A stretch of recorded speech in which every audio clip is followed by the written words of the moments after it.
if I am thinking, this is something that I've discussed in many platforms lately. I don't know whether people get it or not, but I have started from nothing, absolutely nothing.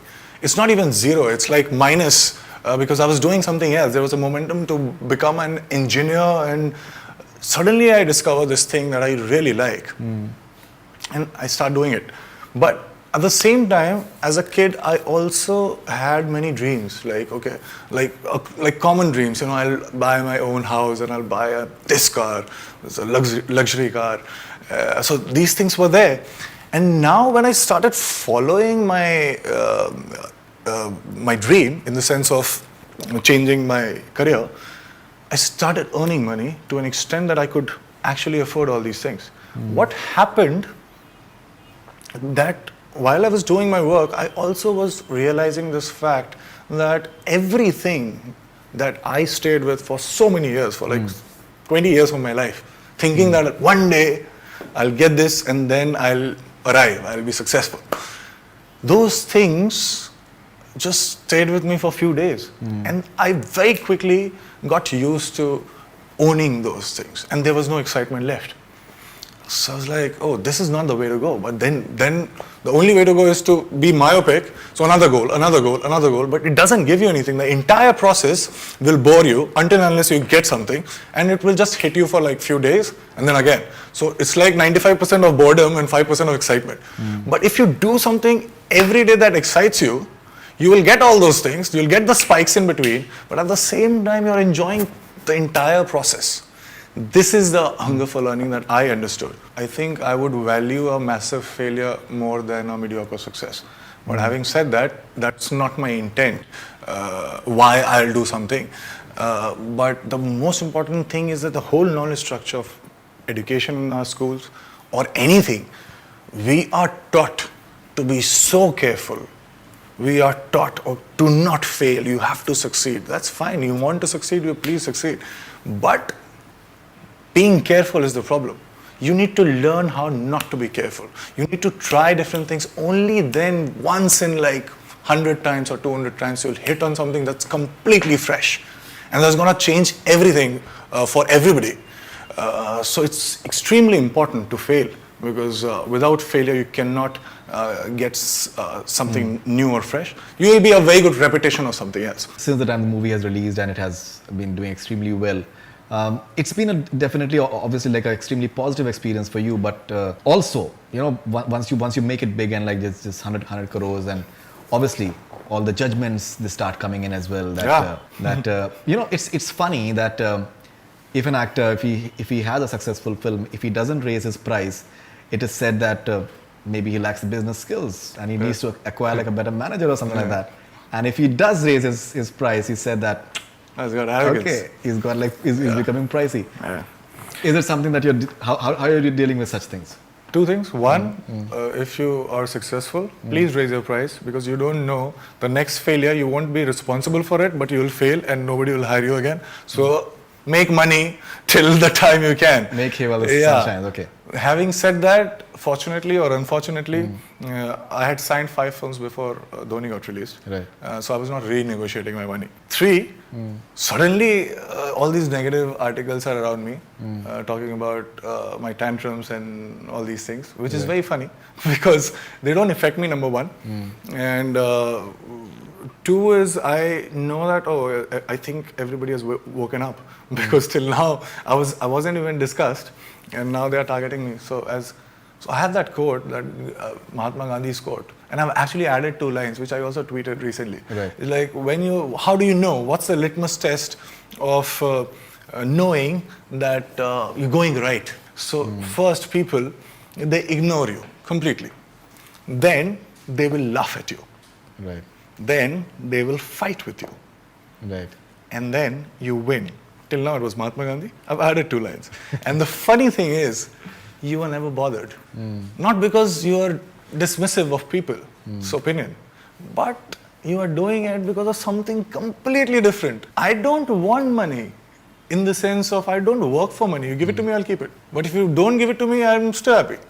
So I don't work for that. You think that by doing a negative stories, people would think badly about me. I don't care.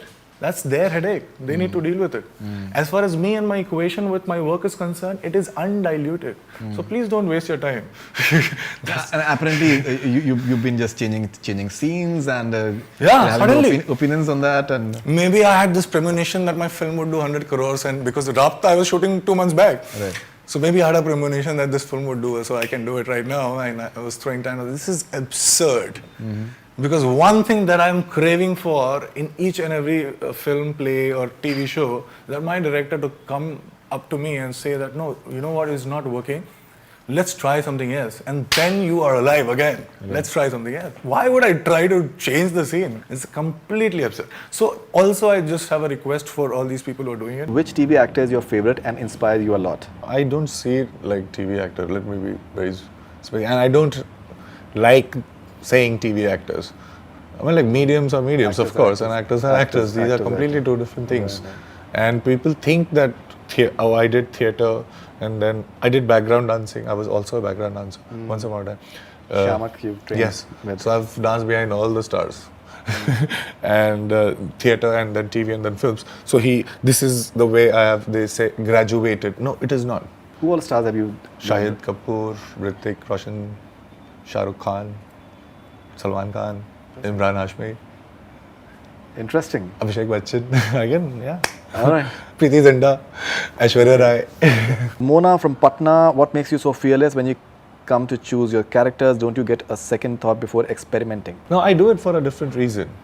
I mean, I have 11 or 12 things that I absolutely love doing, and one of those 12 things is acting. So I understand why I act. So first of all, I really like acting, and the second thing, I use it for something else. It is not to compete. It is not to be secure.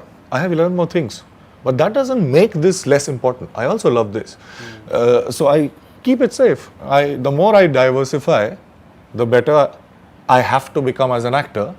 The better I become as an actor, the more chances of survival. Veer Singh from Patna, 3 acting tips. Observe.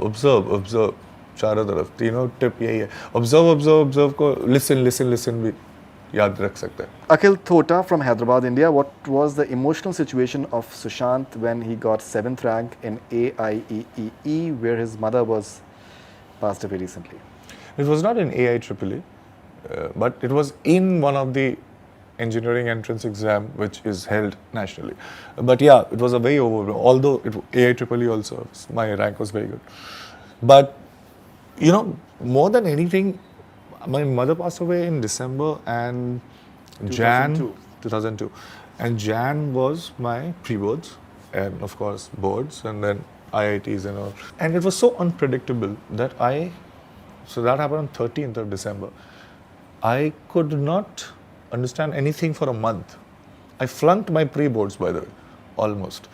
And then suddenly in 15-20 days, I was like, what am I doing? And I just went for it. And I cleared almost all engineering entrances. Yeah. In between, I could not understand anything. And so it was a very, how do I say, respite.